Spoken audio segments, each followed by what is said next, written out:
అందరికీ నమస్కారం.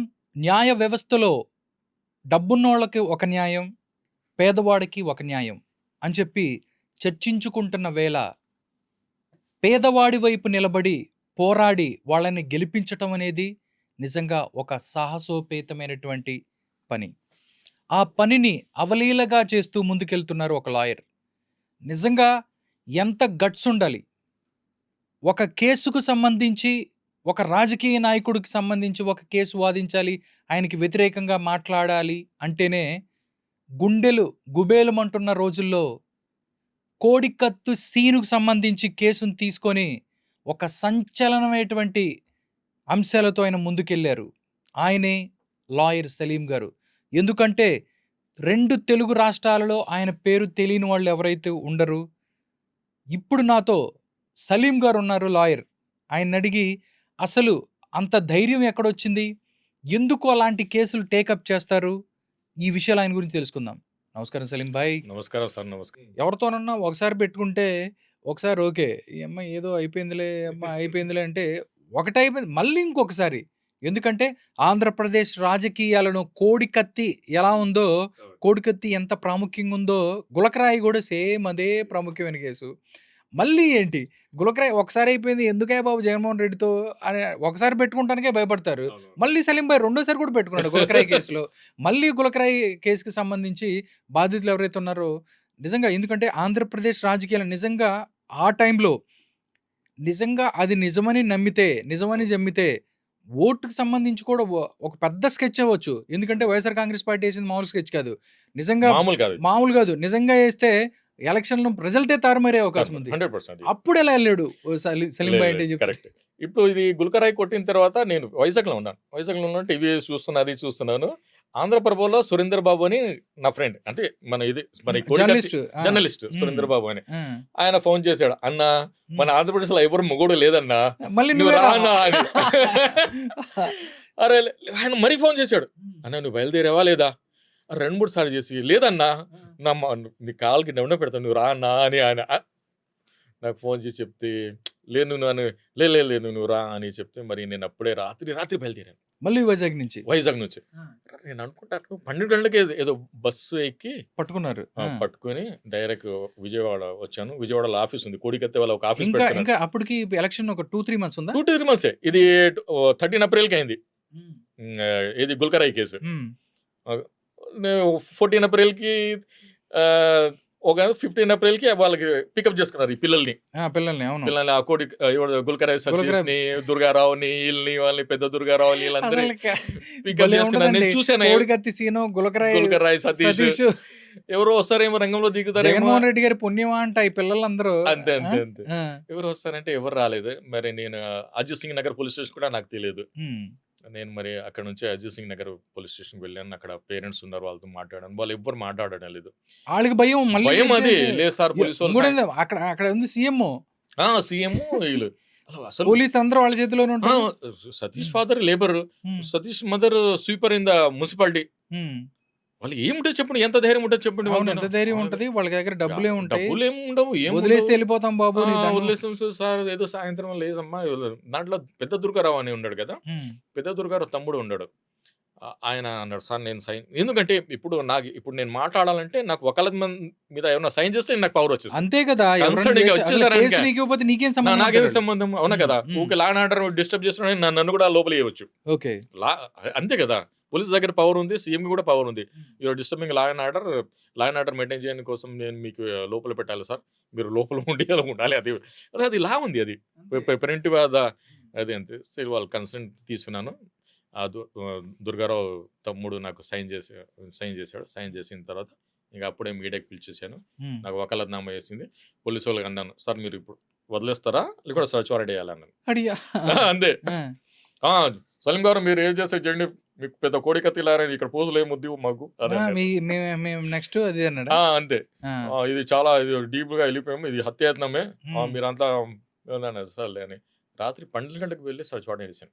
జడ్జి ఇంటికి. 12 12 గంటలకు 12 వెళ్ళాను నేను. గంటలకెళ్లారు. ఆ! అన్ని మీడియాకి తీసుకెళ్ళి సర్చ్ వారెంట్ ఇస్తే అక్కడ కూడా జడ్జ్ గారు అన్నారు. సలీం గారు I appreciate you. You came in my ఇల్లు. మా ఇంటికొచ్చారు. జడ్జ్ గారు ఆ టైం లేపాలి కూడా. 12 గంటలకి 12 ఏదైనా గంటలకి ఉంటే లేపాలి కదా! లేదా మీ కేస్‌కి చాలా సీరియస్‌గా ఉన్నాను. 10 గంటలకు మీరు కోర్ట్‌కి రండి. నేను మీకు ఆర్డర్ ఇస్తాను అన్నాడు ఆయన. హ్మ్. కోర్ట్‌కి ఏసేసాము. హ్మ్. 2 గంటలకు ఆర్డర్ ఇచ్చారు సెర్చ్ వారెంట్. హ్మ్. సెర్చ్ వారెంట్ ఇస్తేనే ఈ గుల్కరాయ్ సతీష్‌కి తీసుకొచ్చారు వాళ్ళు. హ్మ్. ప్రెజెంట్ చేశారు. ఎందుకంటే Gulkarai Satish actually as per Aadhaar card అతను పుట్టింది 14 April. 14th April. 14th April. హ్మ్. అంబేద్కర్ జయంతి కూడా 14 ఏప్రిల్.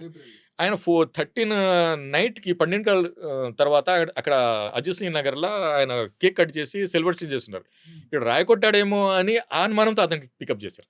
అసలు ఆయన అక్కడ లేనే లేడు. లేడే లేదు అసలు. హ్మ్. కానీ యాస్ పర్ బర్త్ సర్టిఫికేట్ అతనిది వాళ్ళు కూడా తెలియదు ఆ బర్త్ సర్టిఫికేట్. ఒక 2 మంత్స్ ముందే పుట్టాడు ఆయన. హ్మ్. సో దాని మీద అతను 18 ఏజ్ చూపించేసి అతను అరెస్ట్ చూపించారు. అక్కడ వాదన ప్రతివాదన అయింది. హ్మ్. కానీ కోర్ట్ అన్నాడు ఆయన ఇంకో చిన్న దుర్గారావు అని ఉంటాడు. ఆయన స్టేట్మెంట్ మీద అవును ఈడు కొట్టాడు. వాడు నాకు చెప్పాడు అని చెప్పాడు. అందుకే నేను కూడా ప్రేమ ఫేసి తీసుకొని ఇతను డిమాండ్ చేశానంటే సరే సరే చేయండి అన్న. హ్మ్. చేసిన తర్వాత అసలు నిజంగా జరిగింది. ఎందుకంటే వాళ్ళందరితో కూడా మాట్లాడారు. ఎందుకంటే అక్కడ ఎన్నికల ప్రచారానికి ఎళ్లి అక్కడ ఉన్నది చూస్తే నార్మల్‌గా ఒక వ్యక్తిని మనం ఇలా ఏదైనా కొట్టామనుకోండి, రాయి ఇటు పక్కన పడదు. పక్కనున్న వెల్లంపల్లి శ్రీనివాస్ పెద్దంత కట్టేసుకొని ఒక 2 నెలలు తిరిగాడు. ఏమనుకున్నారండి చూసినప్పుడు మీరు? ఎంత నవ్వుకున్నారా? కామెడీ ఉంటది సార్. అవునా కాదా? అవునా కాదా? ఆ! ఇవి ఆఫీస్ వెయిట్ ఉంటది కదా! దాంతో కొట్టాడంటే ఒక ఇది ఉంది. అవునా కదా! గుల్కరాయితో కొడితే బౌన్స్ అయ్యి ఈయన పెట్టుకొని తిరుగుతాడు. మరి అక్కడ మీరు కరెంట్ తీశారు. కరెంట్ ఎందుకు తీశారు మీరు? ఆ! మీరు కరెంట్ తీసి ఇవన్నీ ఇది చేశారు. ఇది ఎంత డ్రామా అని. హ్మ్. అప్పుడే నేను అదే అజిత్ సింగ్ పోలీస్ స్టేషన్ దగ్గరే నేను నిలబడి నేను మీడియాతో ఇంటరాక్ట్ అయ్యేటప్పుడు అప్పుడు చెప్పాను. అప్పుడు ఈ జగన్మోహన్ రెడ్డి ఏమంటారు టాక్టిక్స్ ఇది. Jaganmohan Reddy habitual person. Before election ఇటువంటి టాక్టిక్స్ చేశాడు. అది బాహుబలి 1 ఇది బాహుబలి 2 అన్నాను. అది కోడికత్తి బాహుబలి బాహుబలి 1 ఇది బాహుబలి బాహుబలి 2 2 అని చెప్పారా? దీనిలో కూడా ఎవడో కట్టప్ప ఉన్నాడు. వాడికి ఆ! వెన్నుపోటు పొడిచాడని పొడిచాడు. అన్నారు. ఇది అన్నీ ఇది అని. అంటే ఓకే సార్. అంటే మేబీ వీళ్ళు చేయకపోవచ్చు. లేకపోతే అసలు ఎలా తగిలింది? అంటే ఎలా తగిలింది అంటే మన అజంప్షన్ అంటే మనం ఒక కామన్ వేగా ఒక అంటే అజంప్షన్ చేసి తగిలిందా అసలు? ఏమన్నా దెబ్బ తగిలిందా? తగిలింది ఎందుకంటే తగిలి ఉంది. జగన్మోహన్ రెడ్డి గారికి పెద్ద కట్టేసాడు ఇంత కట్టేసి మొత్తం అంతా ఫోటోలన్నీ లేదు చిన్నది చేశారు. హ్మ్. అది నేను అనుకుంటా గజమాల ఎవరు రుహల్లా అని అక్కడ ఎమ్మెల్సీ ఉంటాడు కదా! ఆయన గజమాల వేసేటప్పుడు ఆ గజమాల దారంతో కాదు కదా! అంటే జేసీబీ వైర్‌తో కడతారు కదా! అవును. అది ఏదో ఉండవచ్చు. ఆ! అంతే. గీసుకొని ఉండొచ్చు. గీసుకోవచ్చు. అదే. ఓకే. మనం జెన్యూన్‌గా దాన్ని ఇది చేసుకోవచ్చు. ఓకే. కన్సిడర్ చేయొచ్చు. కానీ ఒక మనిషి ఆయన హత్యాయత్నం చేయాలి దాని మీద యాక్చువల్లీ నేను అసలు వాల్యుబుల్ పాయింట్ ఏమంటే ఈ గుల్కరాయ్ కేసులో లోకేష్‌ని లోపలేయాలని ఆలోచించేసారు. లోకేష్‌ని లోపలేసి పబ్లిక్ సింపతి తీసుకొని ఎలక్షన్ గెలవాలని అనుకున్నారు. నేను ఈరోజు ఆన్ కెమెరా అంటున్నా. నేను ఉపకారం చేశాను లోకేష్ మీద. ఎవరు? బోండమ్మ మీద. బోండవ మీద? యెస్. ఎట్లా సలీం భాయ్? దీంట్లో గుల్కరాయ్ సతీష్ A1. అవును. A2 ఎవరు? లోకేష్ ఉన్నాడు. నారా లోకేష్. A2 నారా లోకేష్. A3 బోండమ్మ. ఆ! A4 ఎవరు? దుర్గారావు. దుర్గారావుకి మైలాపురం పోలీస్ స్టేషన్‌లో పెట్టారు ఆయనకి. హ్మ్. అతనికి 50 లాక్స్ ఇస్తాను. నీకు వైసీపీ గవర్నమెంట్‌లో మంచి పొజిషన్ ఇస్తానని 5 డేస్ కొడితే కూడా ఆయన ఒప్పుకోలేదు. అది నీతి నిజాయితీ సార్. అబ్బబ్బబ్బబ్బా! నిజంగా అసలు నీతి నిజాయితీ అయిన ఉన్న మనిషి ఇద్దరు సార్. హ్మ్. నేను ఈ రోజు కూడా చెప్తున్నాను. నీతి నిజాయితీ ఉన్న మనిషి ఈ ఆన్ కెమెరాలో చెప్తున్నాను. ఫస్ట్ నీతి నిజాయితీ ఉన్న మనిషి కోడికత్తి సీను. కోడికత్తి సీను ఇక్కడే కొండాపూర్‌లో ఎన్ఐఏ ఆఫీస్‌లో పెట్టేటప్పుడు అప్పుడు కూడా అతనికి ఆఫర్ ఇచ్చారా? ఆఫర్ ఇచ్చారు. ఏం చెప్పారు కోడికత్తి సీన్‌కి? 5 crores ఇస్తాను. 5 కోట్లు రా! 5 కోట్లు ఇస్తాను. చంద్రబాబు నాయుడు చంద్రబాబు నాయుడు పేరు చెప్పు, హర్షవర్ధన్ పేరు చెప్పు, నీ లైఫ్ మారిపోతది. ఆయన ఆ దినం నా రికార్డ్ కూడా మీరు తీసేసి ఉండండి. ఎన్ఐ ఆఫీస్ దగ్గర నేను నిలబడి చెప్పాను. నాకు ఎవ్వరు ఇబ్బంది పెట్టేది అవసరం లేదు. మీరు కావాలంటే నాకు ఎంతైనా ఇబ్బంది పెట్టండి. నాకు ఎంతైనా కొట్టండి. ఎంతైనా ఇది చేయండి. ఎవ్వరి పేరు కూడా నేను చెప్పను అన్నాడు ఆ రోజు. నీతి నిజాయితీ ఉన్న మనిషి కోడికత్తి సీను. సెకండ్ దుర్గారావు కూడా సేమ్ ఇలాగే సేమ్. చేశాడా?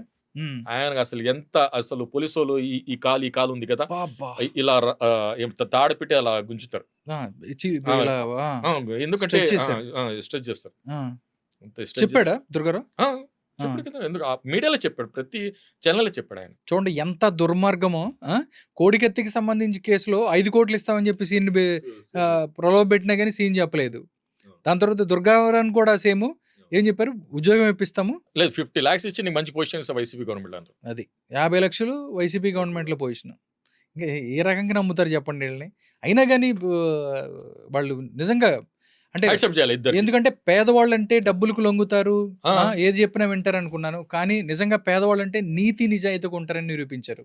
100%. 100%. నెక్స్ట్ సార్ అంటే గులకరాయికి సంబంధించిన కేసు ప్రెజెంట్ ఏ ఏ ఏ పొజిషన్‌లో ఉంది? అది అయిపోయిందా? లేకపోతే లేదు ఉంది అది. ఇంకా అదే ఇంకా ఆ లాయర్‌లో లేకపోతే ఇంకా మళ్ళీ జరుగుతుందా? ఇంకా మమ్మల్ని వాళ్ళు ఇంక రంగంలో దిగుతారు ఇంక. మనము మొన్న ఏబీ వెంకటేశ్వర్, నేను, దుర్గారావు, సతీష్, ఫాదర్, మదర్ అందరూ మనము సిపి కూడా కంప్లెయింట్ ఇచ్చాము. హ్మ్. దాంట్లో ఇంకో ఎవరో ఎవిడెన్స్ కూడా నేను చూచాను రాయి చేసినలాగా ఒక ఎవిడెన్స్ కూడా ఉంది. ఆ! వాళ్ళ మీద కూడా విచారించాను చేసాము. కానీ అది ఎక్కడ చేసిన గొంగు అక్కడే ఉంది.